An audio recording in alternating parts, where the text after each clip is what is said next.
Olá, estamos começando mais um episódio do Que Passa. Eu sou Roberta e estou aqui com meus amigos Luiz e Jackson para conversar sobre geotecnologias. E no episódio de hoje temos como convidado o professor Diego Flores. Professor, bem-vindo, se apresenta para nós. Meu nome é Diego Flores, sou professor de Geografia aqui na Unila desde 2019 e entre vários temas eu trabalho com geotecnologias. Professor, para a gente começar, o que são geotecnologias? Bom, geotecnologias é um conjunto de uma gama de técnicas que servem para produzir dados e produzir informações. Então vão desde satélites a celulares, computadores, bases territoriais com equipes especializadas que trabalham em conjunto para tratar esse dado, digamos, bruto, num dado mais complexo que vai servir de informação para o nosso dia a dia. Você falou que são vários equipamentos, são vários processos, né? Quais são os equipamentos mais utilizados nesse trabalho que você faz aqui na universidade com a gente? O que você mais usa? Eu tenho utilizado muito imagens de satélites, né? As imagens de satélites, elas fazem parte de uma constelação de satélites que pode estar ligada a um sistema chamado Sistema Global de Navegação por Satélites. O famoso GPS é do sistema americano. Nós temos também um sistema russo, GLONASS, o Beidou, que é o sistema chinês. Tem um sistema europeu também, né? E todos eles estão conectados, né? Esses satélites eles têm órbitas, que podem ser órbitas chamadas geoestacionárias, ou órbitas circulares, elípticas, enfim. E essas informações se conectam a essas tecnologias terrestres, né? Os celulares, os computadores estão integrados na internet, e são os principais equipamentos hoje em dia utilizados por empresas públicas, empresas privadas e também na universidade. Então, eu tenho utilizado muito imagens de satélite. Aliado às imagens de satélite, nós temos aeronaves que podem fazer voos e, mais recentemente, os VANTs, que são os veículos aéreos não tripulados, os famosos drones, né? E também tenho utilizado muito imagens de drone porque permite você ter um pouco mais de precisão e um pouco mais de detalhe nas imagens que você vai captar de uma determinada área. As dos satélites você precisa escolher o sensor correto do satélite para ter um pouco mais de refinamento, né? A depender do projeto, do trabalho.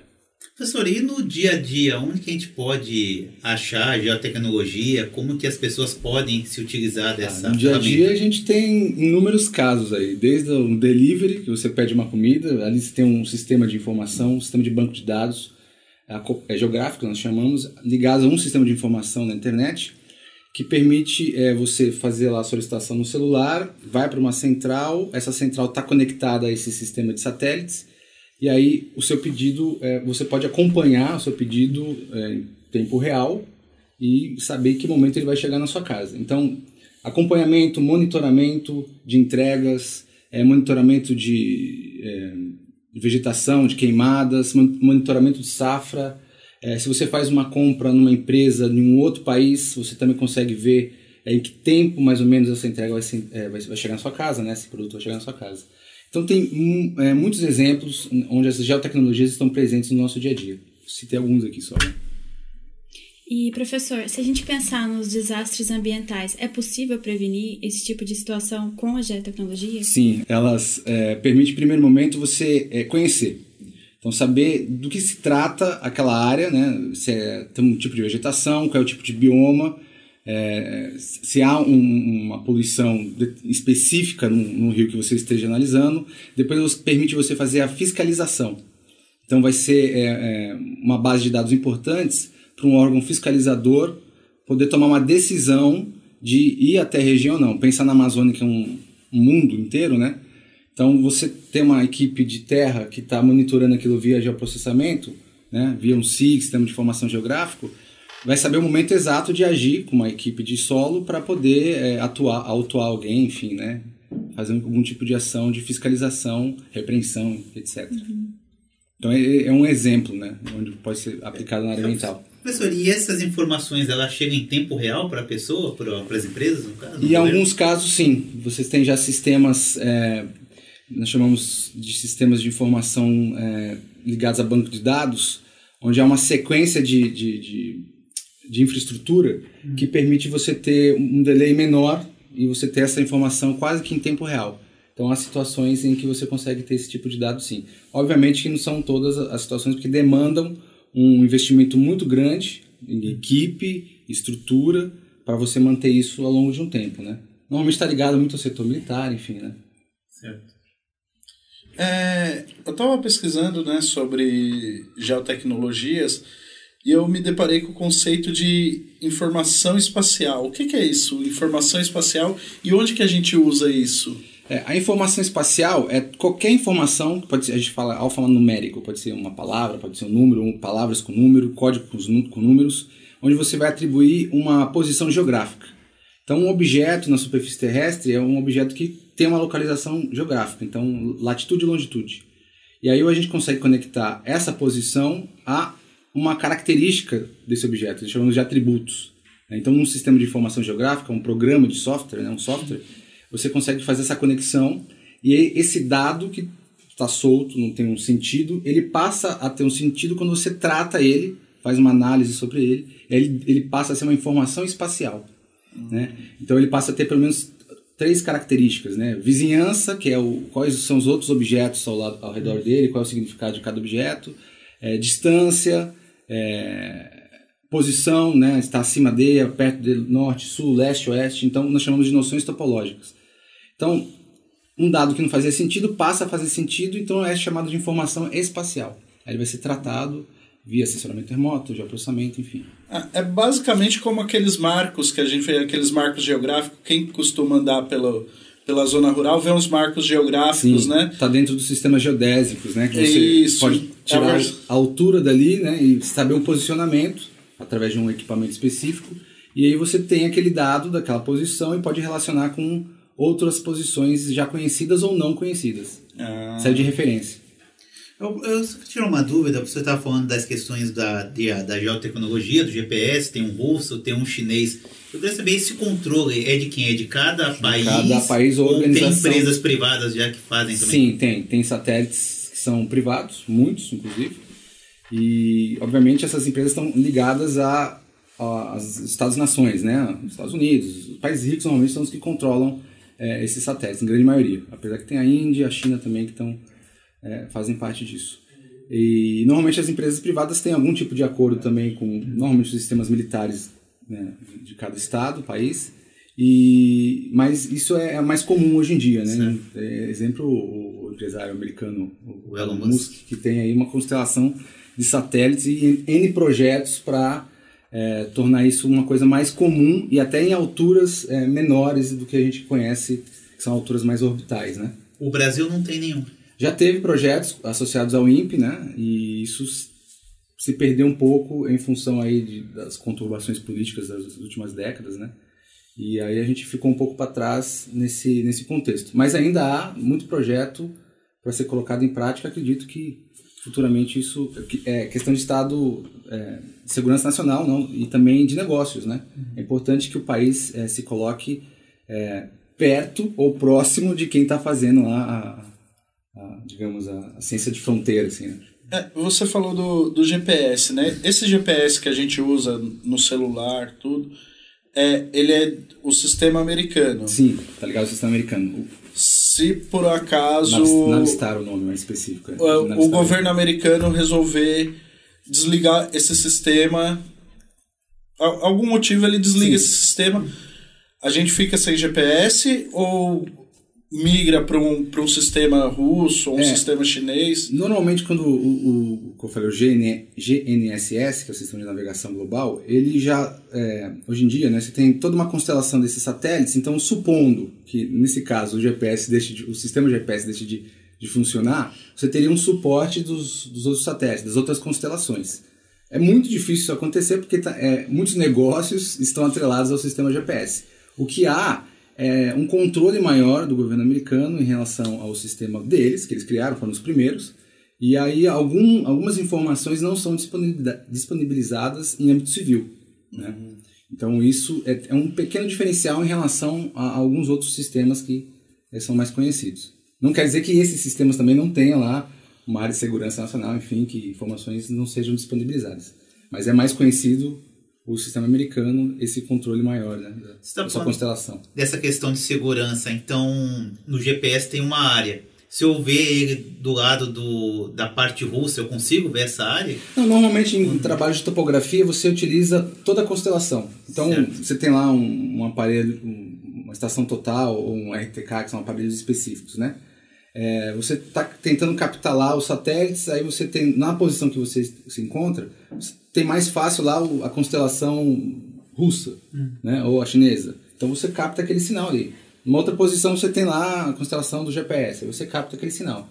Então isso é muito comum, você tem os satélites, eles estão, digamos assim, conectados no geral, né? Você não escolhe um só, meio que misturado, uma rede. O que pode existir alguns sistemas específicos, aí eu desconheço, de celular, um programa onde você utiliza só o GPS, como alguns navegadores de carro, acho que essa é a sua intenção na pergunta, né? Sim. Utiliza só o GPS e não outros sistemas de outros países. Isso eu acho que pode acontecer também.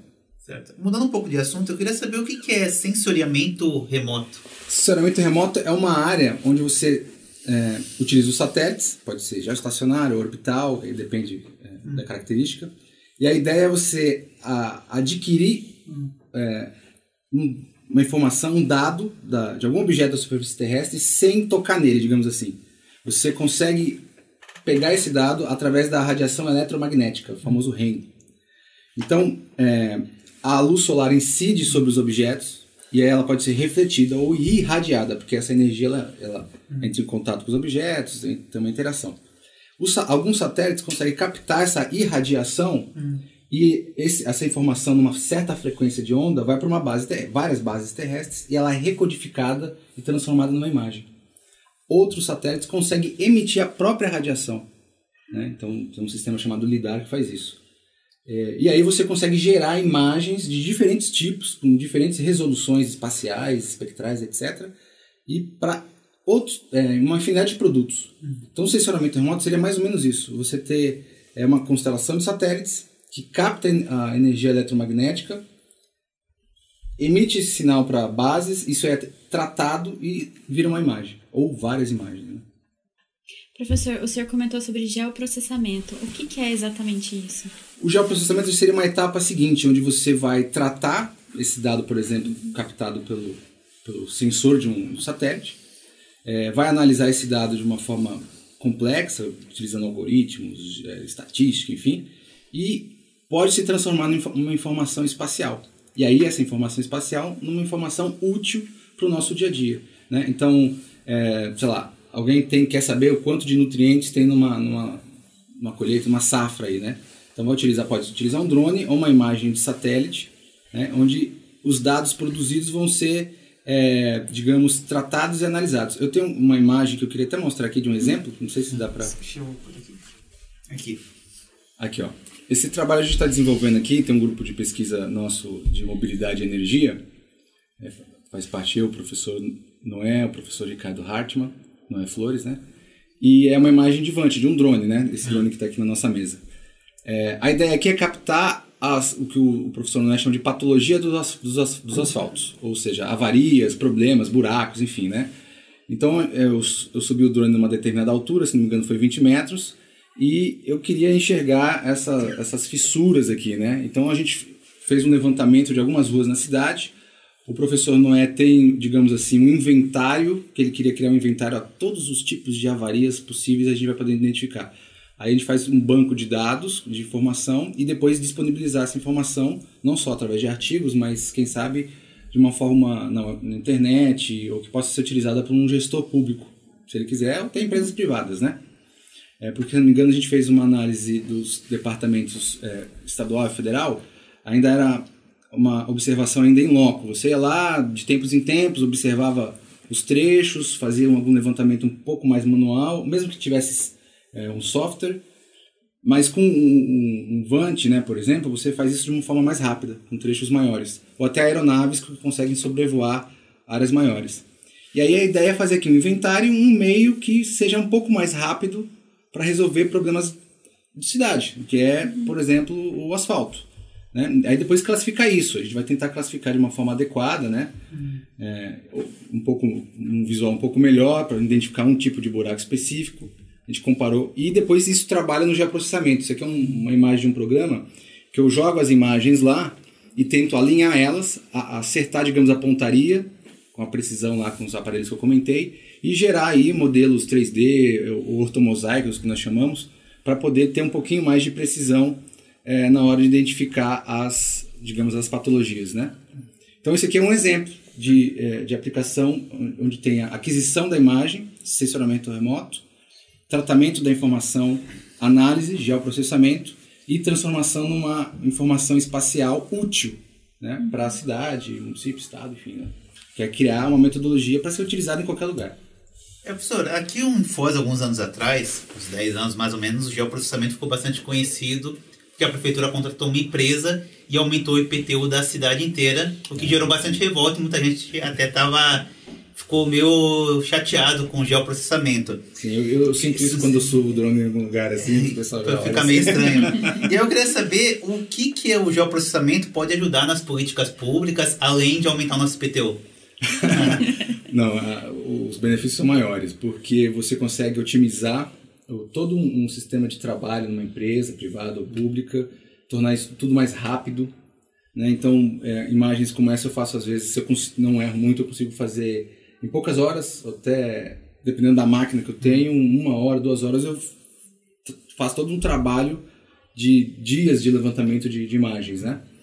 E aí o geoprocessamento permite isso, você economizar recurso, economizar tempo das pessoas e otimizar o tempo da gestão pública, né? Então, acho que toda empresa hoje em dia, pública ou privada, tem que investir em geoprocessamento, ou melhor, geotecnologias, porque junto com o geoprocessamento você tem todo um sistema de informação que é codificação de algoritmos, o pessoal da engenharia de computação pode criar bancos de dados sofisticados para se conectar aos dados espaciais.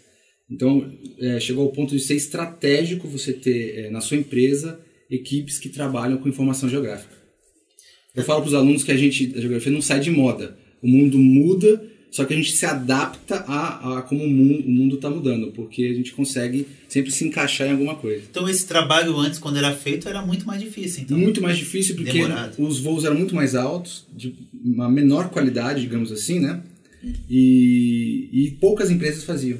Então você às vezes tinha que comprar o serviço, né? E tinha toda uma burocracia se fosse ainda instituição pública, então era muito mais difícil. Hoje é muito mais simples, né? E o barateamento desses equipamentos é cada vez mais rápido. Você pode ver que você tem para fazer imagens, fotos, enfim, né? Isso permite rapidez nos trabalhos. Você tem um outro projeto também a respeito do conforto térmico. Sim.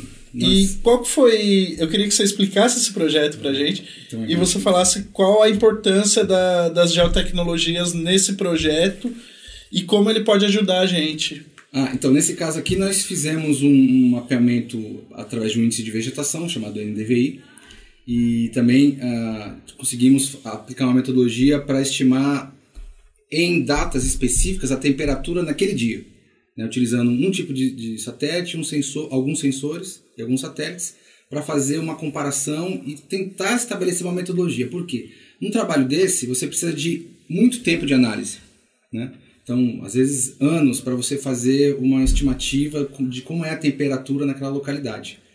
E a gente queria tentar relacionar essa informação de temperatura e de vegetação, né, onde que eram as áreas mais vegetadas e menos vegetadas, e transformar isso num cálculo de custo para a cidade, né? Quanto que você gasta de gasolina quando você liga o seu carro e o tempo que é necessário para o carro ficar refrigerado. Relacionar uma coisa com a outra. Então, determinar o quanto, aonde não tem vegetação, né, onde não tem arborização, o quanto isso vai custar para você e para a cidade num tempo. Então a gente chegou lá num valor estimado de, se não me engano, 4 milhões no ano, uma coisa assim, me fugiu o dado aqui. E pela falta de arborização em algumas vias. Então, se você fizer um projeto piloto de arborização, onde tem menos arborização, onde as temperaturas são maiores, você pode diminuir os custos, não só, né, da gestão, né, municipal, estadual, enfim, mas também das pessoas que vivem ali, porque elas vão gastar menos combustível, que hoje vale ouro, né? Professor, e há interesse do poder público aí? Sim, a gente ainda não apresentou nada assim formalmente para as gestões, né? Mesmo porque a ideia nossa ainda é fazer algum projeto piloto em alguma localidade que tem que ser uma coisa menor. Isso também tem uma burocracia, né? Para ver se vai dar certo, né? Não pode plantar, vou plantar uma árvore aqui. Se você sair conversando com a turma na cidade, eles querem cortar a árvore porque eles atrapalham. Sujeira, cai um galho, destrói o telhado, né? Então tem que ser uma coisa bem organizada, num local bem correto, para fazer um projeto piloto onde a gente vai conseguir a espécie correta, o espaçamento da calçada ou do canteiro central, se vai ter algum tipo de captação de água inferior, digamos assim, né, ao solo. Existem alguns estudos bacanas em relação a isso, e onde você gasta menos organizando, digamos assim, a cidade, vai evitar processos de alagamento, principalmente. Alagamento é quando você tem a cidade muito impermeabilizada e a água não infiltra rápido num período de chuvas intensas, né? E, então você vai economizar em escala, digamos assim.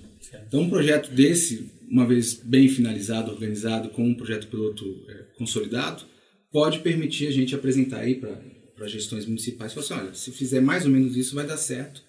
E aí para cidades que têm esse tipo de problema como o nosso, né? Sim. De inundação, alagamento, menos movimento de massa, né? Vai, eu acho que facilitar a vida das pessoas. Quem nunca ficou preso aí no alagamento, joga uma pedra. E mudando um pouco de assunto, uns anos atrás ficou famoso aquele joguinho Pokémon GO, que as pessoas tinham que sair andando, caçando o bichinho pela cidade. Isso pode ser considerado uma ferramenta de georreferenciamento. O termo georreferenciamento aí, ele remete à precisão do objeto no espaço. Quando eu vou fazer o georreferenciamento de alguma coisa, eu quero pegar a representação desse espaço e quero, digamos assim, fazer uma conexão com o real. Aí eu uso levantamentos topográficos para fazer isso. O jogo em si, pelo que eu pesquisei, eu nunca joguei esse jogo, depois fiquei curioso. Ele utiliza geolocalização, que é você conseguir geolocalizar os objetos ou fazer rotas, e também realidade virtual aumentada. Então ele utiliza uma base de dados do Google, por exemplo, que é o Google Maps, né, ou outras, onde você pode se locomover, traçar rotas, e aí conforme a pessoa se locomove, ela, pela realidade virtual aumentada, ela consegue ver lá os objetos e fazer as ações, que é matar o bichinho, não sei, enfim. Então é uma junção de princípios de geolocalização, que não é o georreferenciamento, que é você identificar o ponto e deixar ele corretamente na posição topográfica, e a realidade virtual aumentada, que tem a ver já com os algoritmos de pessoal da ciência da computação, né? Que eu já desconheço um pouquinho. Mas tem uma linguagem específica aí. Talvez não tenha ficado claro. Talvez eu não tenha me expressado direito, mas a minha pergunta é: quando eu estou jogando, eu estou gerando dados de geolocalização. Sim, perfeito, aí sim. E aí, esses dados, depois, supondo que a empresa colete esses dados, eles podem ser usados para o aperfeiçoamento dessas ferramentas de geolocalização. Eu acredito que sim. Inclusive, acho que a própria empresa, né, tenha uma política interna. Quando você joga o jogo, você responde algumas questões que você está disponibilizando seus dados, não só para jogar, mas também para aperfeiçoar as ferramentas. Isso é muito comum, não só nos jogos, mas em outras ferramentas também, quando você utiliza aplicativos específicos em celular. Isso é verdade. Eu tenho notado que a evolução do Google Maps, por exemplo, que você aceita esse acordo também, você gera dados para ele. Sim. E eu lembro que lá em 2002, a primeira vez que eu vi o Google Maps, minha cabeça já fez... Falei, meu Deus, se isso está liberado para gente que é civil, imagino que os militares têm. E hoje em dia, quanto mais usa, eu continuo com essa mesma imaginação de que se a gente tem isso para o usuário civil, para eu sair daqui e procurar uma rota melhor para eu ir de bicicleta para minha casa, já é muito avançado. Eu fico imaginando como os militares mantêm isso, o nível de avanço dessa tecnologia para os militares. A gente até desconhece, né? Se pensar nos países envolvidos, a gente até desconhece o nível de avanço tecnológico. Assim. Então, imaginar que quando você vai acessar algum site, que você tem que fazer aquele joguinho lá, coloque onde está o semáforo, onde está a bicicleta. Ali você está ensinando o computador ensinando a inteligência artificial a resolver um problema que não vai precisar de você depois. Então, de uma forma simples, imagina a outra ponta, como você falou, a outra ponta da linha, né? Então, o nível tecnológico deve ser altíssimo já em nível militar de países desenvolvidos, né? Falando em tecnologia, essas novidades, tem algumas ferramentas que estão chegando agora que vai ajudar a facilitar o trabalho? Depende do trabalho, né? O de geoprocessamento, no caso do geoprocessamento, os programas têm ficado cada vez mais rápidos e precisado de menos da máquina, digamos assim, hardware, placa de vídeo, etc. Né? E isso tem permitido um trabalho mais rápido também das equipes. Isso, coisa de 5 anos, deu um salto gigantesco. Assim. A informática conseguiu aplicar a física quântica dentro dos sistemas operacionais da ciência da computação. Nos próximos 5 anos, a velocidade que a gente vai ter, tanto de internet ou como dos programas, vai ser uma coisa assim absurda. Mais a inserção do 5G, né, que vai promover também a locomoção dos dados de forma mais rápida, via Wi-Fi, né, e outras frequências. É só uma dúvida. Durante o curso, o aluno, ele aprende sobre essa introdução à tecnologia já? No curso de Geografia nós temos algumas disciplinas que dá essa abertura, né? Obviamente não dá para fazer tudo, não dá para você apresentar tudo, porque para ter acesso a alguns equipamentos, recurso. Nem sempre a instituição consegue ter acesso a esse recurso num volume que possa atender todos os alunos. A gente faz um esforço do que a gente tem, trazer para eles, mostrar onde pode ter, para eles terem acesso via internet, né? Alguns programas que são livres. A gente sempre mostra, esse aqui é livre, você pode ter na sua casa se tiver um computador com internet. Os pagos você vai ter que comprar com a licença. Para ter um mais simples, um drone, você tem que ter um investimento. Então as empresas normalmente compram modelos específicos, né?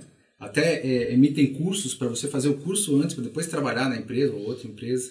Então sempre tem um investimento ainda alto hoje e nem sempre a instituição, as universidades conseguem caminhar na mesma velocidade. Normalmente não caminham na mesma velocidade.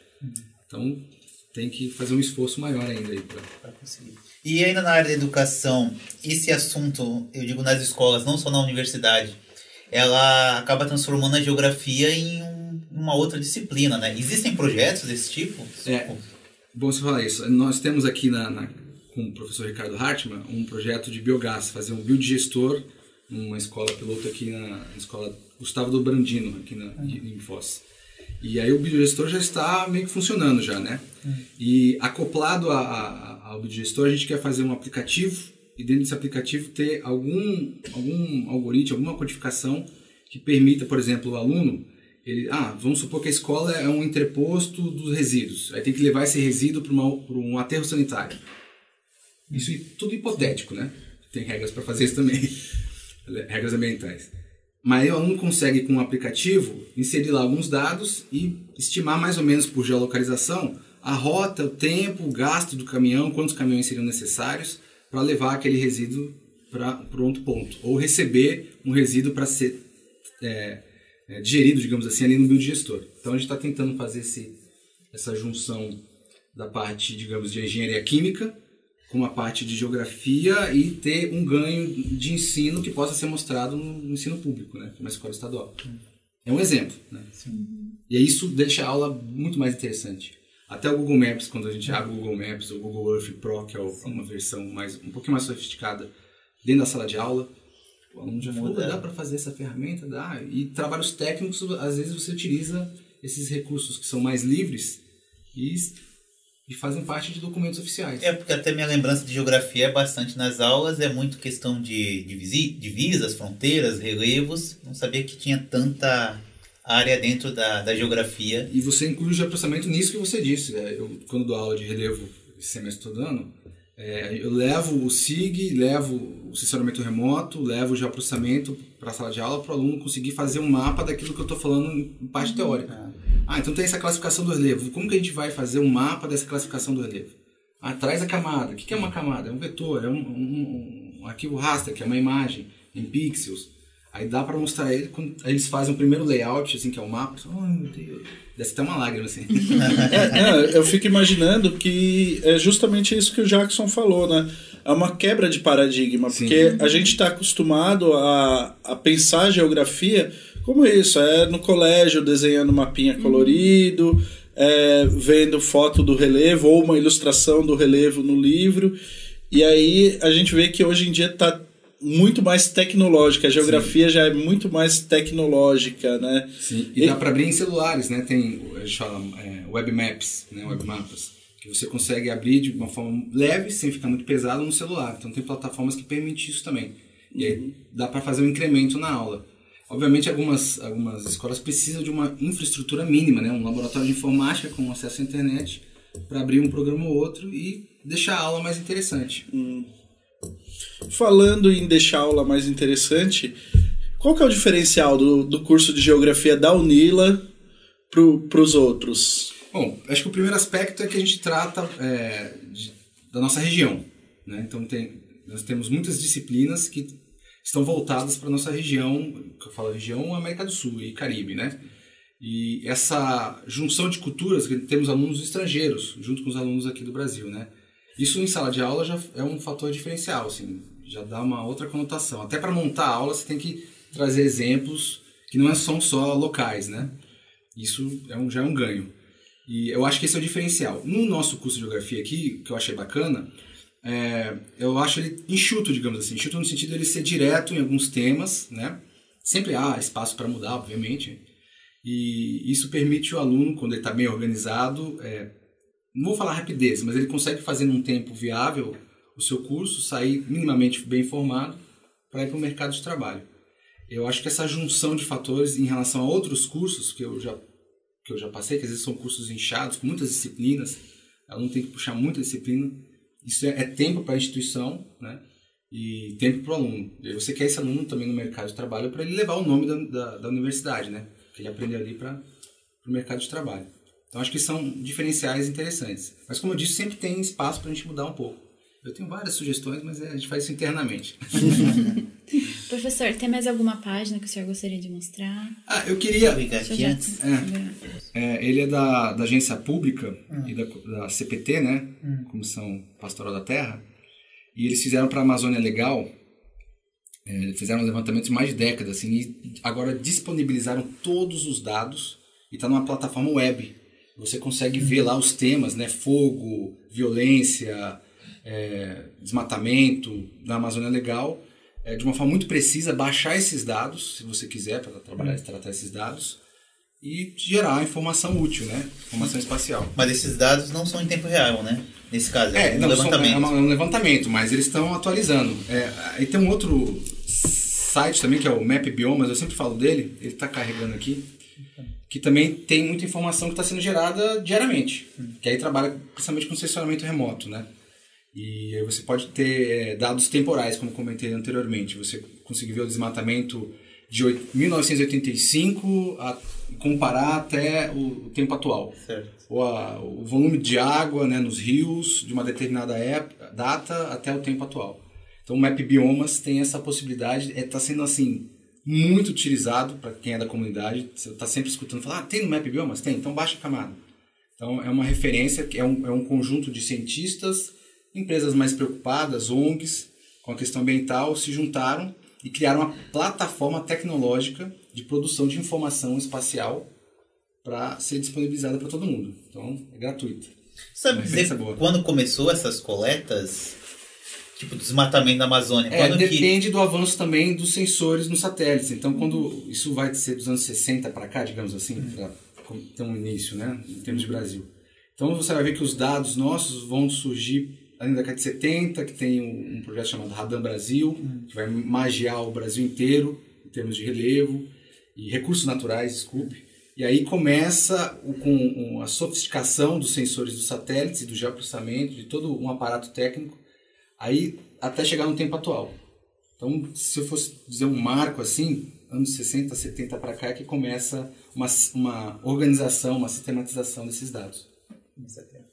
E aqui tem um outro exemplo, ele não é nacional, ele está ligado também à agência americana, né, a NOAA, e também os europeus, né, se não me engano, os tchecos da República Tcheca, ali tem uma universidade ligada, Eles criaram essa plataforma web, vocês podem baixar no celular de vocês, estou fazendo propaganda grátis aqui para eles, tem aqui ó, o papelzinho.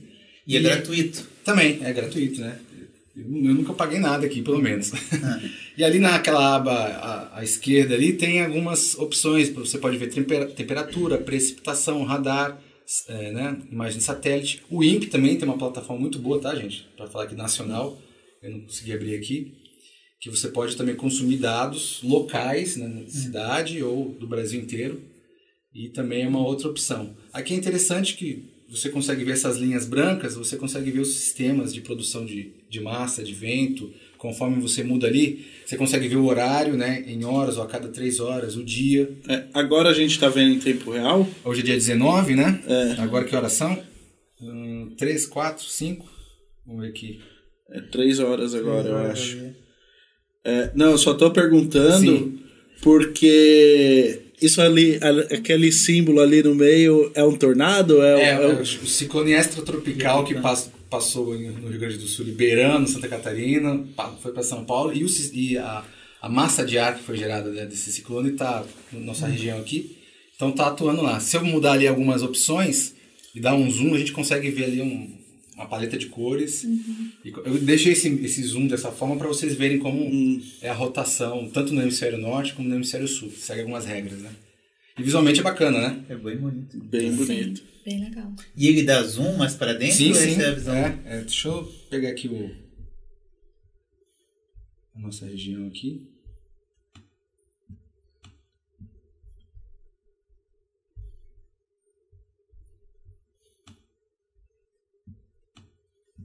Se eu colocar a temperatura, por exemplo, a opção de temperatura, aí ele vai jogar as cores, né? Aqui do lado, é que está em Fahrenheit, aqui não está em Celsius. Mas pensar que aqui temperaturas maiores, temperaturas menores, né? Para baixo. E aí ele vai te dar aí a cor correspondente à temperatura, né? Tem que fazer a conversão aqui. E conforme você dá o zoom, você consegue ver um pouco mais de detalhes, né? O que mais que a gente pode ver? Eu gosto de ver muito precipitação, né? Quando tá para chover, eu jogo aqui para ver em que posição que tá a frente fria. Não tá chovendo, então não tem nenhuma imagem. Deixa eu ver se tá chovendo em outra localidade aqui. Ó, lá no oceano, dá para ver lá o que está conectado ao ciclone ali, né? As nuvens, né? Então, tempestades aqui, ó. Que legal. Então a gente está numa época que boa parte das chuvas estão mais conectadas nessa região do nosso continente. Aí tem uma ligação aqui da Amazônia também, do Nordeste, com esse ciclone, né? Nesse momento, 3 horas, dia 19. Aí conforme a gente muda as opções, ele tem todo um histórico, caso você queira estudar. Tem que pegar ali as datas, eu não lembro agora do início, mas tem um histórico grande, dá para você fazer comparações. Em tempo real eu consigo ver já. Aí eu sempre olho no CIMEPAR também, que é o nosso aqui do estado, e no CPTEC-INPE, que é o nacional, entre outros, tem o INMET, enfim. E fico sempre comparando quando eu quero ver as precisões, né? Porque eles são muito bons também. Os nossos sistemas meteorológicos aqui são precisos, digamos assim. A meteorologia tem uma imprecisão, né? Mas dentro dessa imprecisão, ela é precisa. Então a geotecnologia tem uma infinidade de coisas que você pode... eu não falei nem 5% aqui, porque não tenho esse conhecimento todo. Mas imaginar que quando a gente se conecta à ciência da informação, que é a informática, a química, a física, né? Tem muita física aqui, né? E matemática. Você consegue entrar num mundão aí de geotecnologias. É igual quando você deixa ligado no celular e aí você passeia durante um mês inteiro e depois o Google, né, te mostra te manda um e-mail com todos os lugares onde você foi. É até perigoso, né? Chega até a ser assustador também, né? A primeira vez que eu vi, eu fiquei assustado, porque ele mostrou tudo onde eu tava. Tem até os aplicativos, né, que as esposas desconfiadas dos maridos colocam lá no celular, assim, aí onde o dito cujo anda, fica ali registrado, ó. Muito casamento acabou por causa disso aí. Geolocalização. Geolocalização acabando com casamentos. E tem uma precisão assim da geolocalização? Ela pode ser 100%? Sempre tem uma margem de erro, né? Mas a precisão hoje é muito grande, até para o que é civil, assim, né? Quando a gente vai fazer um trabalho muito específico, aí você precisa de levantamento topográfico. Aí tem aparelhos bem específicos, onde você vai ter a precisão milimétrica ou centimétrica, que é o que eles precisam. Vai fazer um corte-aterro de uma estrada. O barranco não pode cair. Então você tem que ter uma precisão milimétrica ali, não pode ter muitos erros, né? Aí para outros usos você tem uma flexibilidade maior, mas não vou falar 100%, mas perto disso, a depender do tipo de trabalho, né? Mas sempre há uma imprecisão. Sempre tem. Professor, muito obrigada pela sua participação. Agradeço Foi muito boa também. nossa conversa.